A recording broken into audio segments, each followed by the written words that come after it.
Tugasku menemanimu.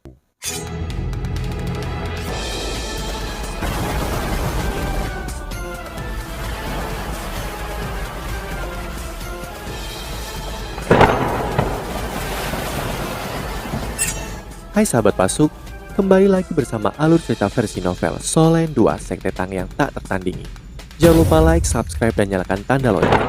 Mari kita lanjutkan. Ci Chuechen mengangkat pedang penghakiman seolah dia sedang melakukan jutaan pedang aura yang telah dilepaskan dari tubuhnya. Segera, itu membentuk gelombang kuat yang menyapu ke arah Xiao Xiao. Aura pedang hitam keabu-abuan itu seperti badai yang menyapu, memisahkan Xiao Xiao dan Ci Chuechen. Phoenix hijau giok langsung hancur. Ci Chuechen mampu membalikan meja dalam satu gerakan. Juga dia mengunci auranya ke Xiao Xiao, menekannya. Wajah Xiao Xiao tampak lebih pucat. Dia tidak bisa lagi merasakan energinya dari tubuh Ci Chuechen. Secara alami, metodenya tidak lagi efektif untuknya. Sebaliknya, dia merasakan niat pembunuhan yang tak tertandingi darinya. Dia merasa seolah-olah setiap pori di tubuhnya telah ditutupi oleh niat membunuh yang ditunjukkan oleh Ci Chuechen. Efek dari niat itu begitu kuat sehingga permainan serulingnya berhenti sejenak. Setelah itu Ci Chuechen mulai bergerak. Dia terbang menuju Xiao Xiao dengan kecepatan kilat seperti pedang tajam yang merobek langit. Ini adalah pedang milik Algojo. Kemampuan Ci Chuechen yang paling umum digunakan itu adalah keterampilan jiwa yang telah diciptakannya sendiri. Keterampilan jiwa ini sering mampu menciptakan keajaiban selama pertempuran dan memiliki kekuatan serangan yang tak tertandingi oleh master lain di levelnya. Xiao Xiao terkejut oleh pemandangan di depannya, tapi dia tidak mundur. Tidak bukan lagi. Ini adalah keputusan yang bijaksana. Dia berhenti memainkan serulingnya dan sebaliknya, dia melambaikannya di udara seolah itu adalah tongkat pendek. Setelah melambaikan serulingnya, tubuh halusnya sekali lagi menjadi ilusi. Jelas bahwa dia telah menggunakan keterampilan jiwa yang sama yang dia gunakan untuk menghindari serangan Ci Chuechen sebelumnya. Sublimasi Phoenix. Selain itu, cincin roh ketujuh pada serulingnya juga mulai bersinar.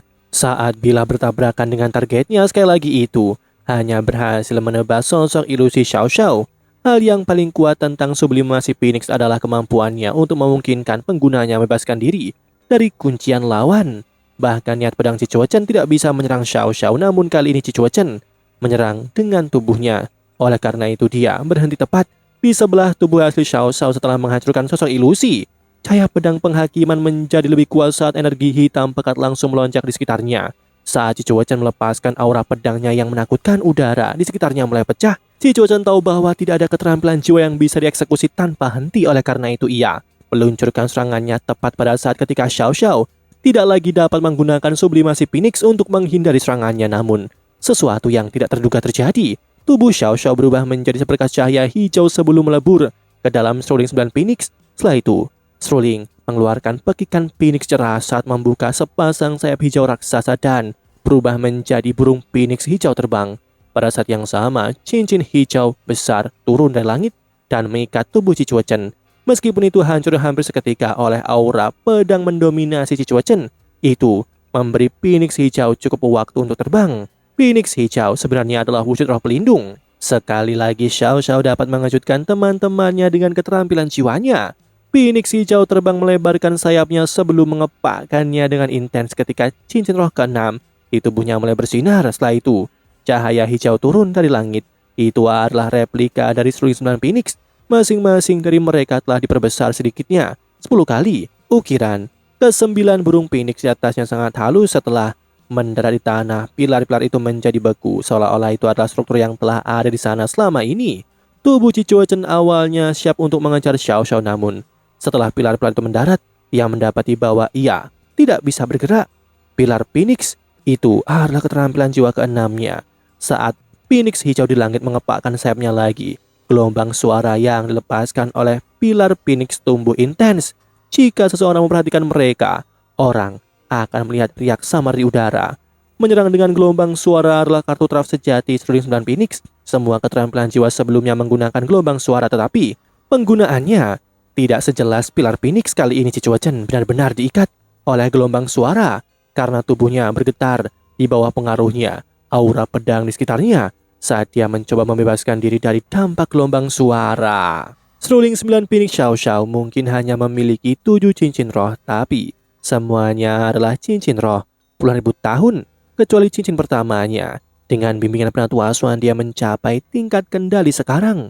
Dia benar-benar dapat mengendalikan Cicuochen. Phoenix hijau di langit mengelipkan sayapnya dan Xiao Xiao muncul kembali di udara. Setelah itu, sebuah kuali hitam besar muncul. Ketika kuali ini muncul, jumlah cincin roh di tubuh Xiao Xiao meningkat dari 7 menjadi 8 cincin.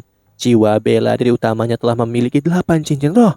Ia telah menjadi dolo jiwa 8 cincin. Saat cincin roh kelima di tubuh Xiao Xiao menyala, 3 kuali penghancur kehidupan melebar dengan marah melawan angin. Kuali itu tampaknya telah berubah menjadi gunung yang sangat besar ketika orang-orang dari Sekte Tang merasakan tekanan besar yang memancar darinya. Pada saat ini, Cicuochen terjebak dalam formasi yang dibentuk oleh pilar Phoenix, namun seluruh tubuhnya telah berubah menjadi warna hitam keabu-abuan. Meskipun gelombang suara dari pilar Phoenix terus menyerangnya, mereka tidak dapat menembus pertahanannya. Pada saat ini Xiao Xiao merasakan bahaya yang tidak dapat dijelaskan. Meskipun dia tampaknya lebih unggul dari Cicuochen, keterampilan jiwa kelima dari kuali Xiao Xiao dirilis. Itu adalah keterampilan jiwa segel yang kuat yang bertindak langsung pada tubuh dan jiwa. Sebuah tangisan yang cerah keluar dari mulut Cicuochen. Setelah itu cahaya pedang hitam muncul dari tanah seperti tinta hitam. Dua kekuatan hitam bertabrakan dengan dampak yang sangat besar. Sosok Cicuochen naik ke langit seperti naga yang naik ke langit. Dan 3 kuali penghancur kehidupan telah menghilang secara instan. Namun senyum licik muncul di wajah Xiao Xiao. Sebuah kuali raksasa diam-diam muncul di bawah kaki Cicuochen. Pilar hitam yang sama menyelimuti dan menjebak Cicuochen. Setelah dia meledak ke langit dengan upaya maksimalnya, Cicuochen terperangkap pada saat ini ketika dia baru saja mengerahkan kekuatan pada keterampilan jiwa sebelumnya. Dia disegel di udara. Dan kini, sesuatu kecil yang menyerupai kadal bersandar diam-diam di bawah Xiao Xiao. Tidak ada yang bisa melihat penampilan aslinya. Ini yang memungkinkan Xiao Xiao untuk menipu Cicuochen agar mengekspos dirinya. Untuk serangannya, kekuatan hisap yang kuat muncul dari kuali Cicuochen tersedot ke dalam kuali. Cincin ke-8 di tubuh Xiao Xiao menyala dan 9 run emas besar jatuh dari langit ke kuali seketika. Kuali hitam itu diwarnai emas yang seragam saat jatuh ke tanah. Xiao Xiao melayang kembali ke tanah saat dia melihat keributan di hadapannya dengan terkejut. Meskipun dia mungkin telah mengalahkan Cicuochen, dia tahu bahwa dia belum menang dalam kemampuan. Dia hanya bisa mengalahkannya karena taktik. Xiao Xiao mengangkat tangan kanannya saat 3 kuali penghancur kehidupan berubah menjadi seberkas cahaya sebelum kembali ke tubuhnya. Aura pedang yang memekakkan telinga berkedip ketika Cicuochen muncul kembali dalam demiplan spektralnya. Dia tampak sedikit compang-camping. Setelah muncul kembali, ada banyak lubang di pakaiannya dan wajahnya tampak sedikit pucat, namun percikannya di matanya menunjukkan bahwa dia sebenarnya sangat bersemangat. Hal paling menakutkan tentang fanatik pedang Cicuochen adalah bagaimana dia tidak takut kalah. Faktanya, semakin dia kalah, dia akan semakin bersemangat. Itu sebabnya semua orang sakit kepala saat menghadapinya. Semakin mereka berusaha menjatuhkannya, semakin dia ingin melawan mereka. Aku kalah. Itu sangat mengesankan. Cicuochen mengangguk saat menatap Xiao Xiao. Xiao Xiao menggelengkan kepalanya dan berkata, "Tidak, aku pasti tidak bisa dibandingkan denganmu dalam hal kemampuan yang sebenarnya. Kamu hanya kalah karena kamu tidak memahami keterampilanku dengan cukup baik. Juga kamu memilih untuk bersikap mudah padaku daripada menempatkanku dalam bahaya. Ketika kita bertarung di waktu berikutnya, aku pasti akan kalah darimu. Aku bisa merasakan bahwa kamu bahkan belum melepaskan kekuatan bertarung penuhmu."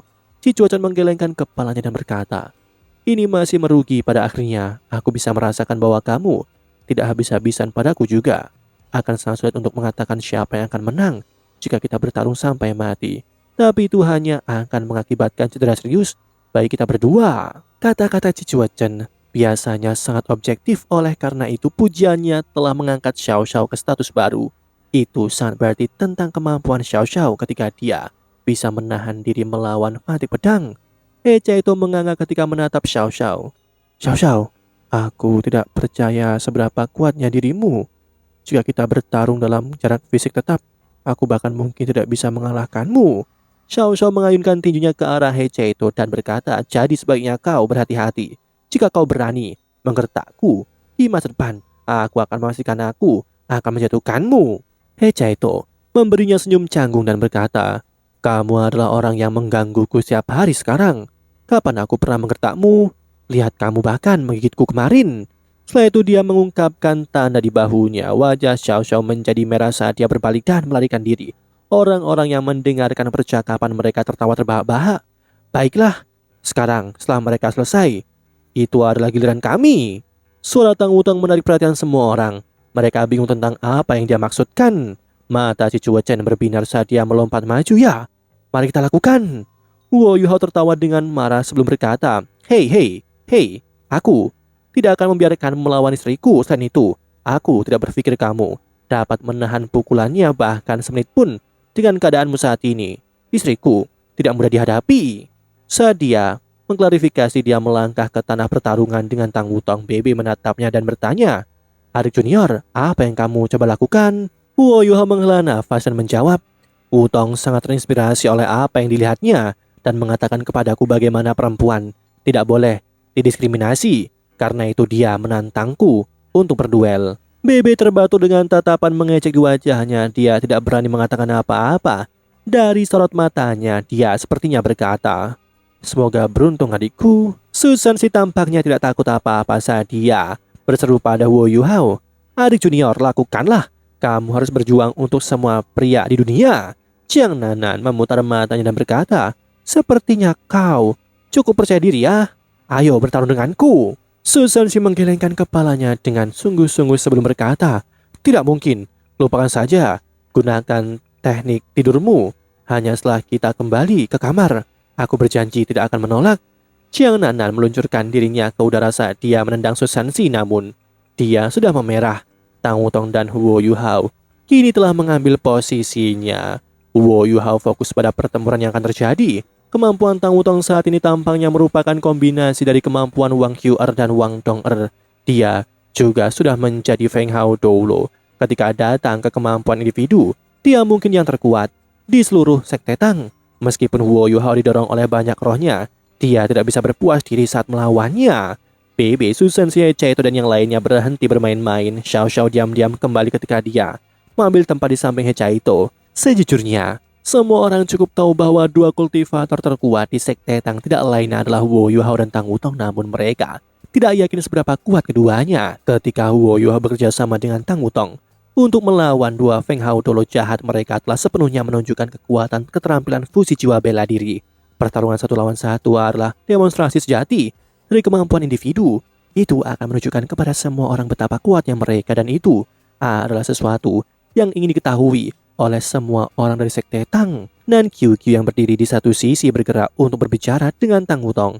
Dia mengayunkan tinjunya dan bersorak, Wutong, lakukan, pukul dia, kalahkan dia sampai dia kehilangan semua giginya. Wo Yuhao kehilangan kata-katanya. QQ, apakah kamu benar-benar membenciku? Dan QQ menjawab, ini bukan lagi masalah kebencian. Ini tentang pertempuran antara kedua jenis kelamin.